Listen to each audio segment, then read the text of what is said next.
Hi everyone. In this video we will see how to calculate percentage change in Excel. So here the sales in January is 1000 and the sales in February is 1200. So to calculate the percentage change, we say equal to the new value, which is 1200, minus the old value, which is 1000. We give it in parenthesis. We divide it by the original value. Now to convert 0.2 into percentage, you don't have to multiply by 100. You can just click on this percentage icon on the ribbon. Just click on that and it will convert that into a percentage. Now let's say the February sales is less than 1000. Let's say it is 800. You will still do the same thing. The new value is 800 minus 1000 divided by 1000. And in this case you will get a negative number. The negative percentage change indicates that the new sales are lower compared to the earlier month's sales. I'll change it back to 1200. So you must first find the difference and then divide by the original value. Now few things you must remember.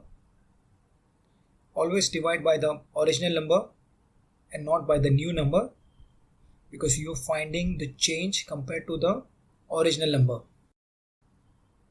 You must also ensure that you give the parenthesis, because if you don't give the parenthesis, then Excel will calculate it wrongly. It will change the sequence. It will give you the wrong results. So you must always give the parenthesis so that it finds the difference first and then you divide it by the original number. And as I mentioned, there is no need to multiply by 100.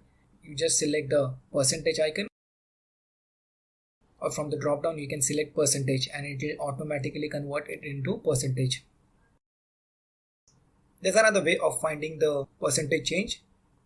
Just divide the new number by the old number, which means 1200 by 1000, and then subtract it by 1. This is another way to calculate the percentage. Now, once you have the percentage, you can easily drag it to the other cells to find the percentage change for the other products,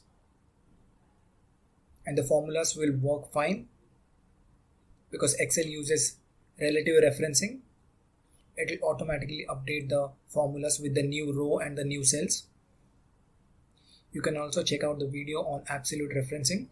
Link is provided below.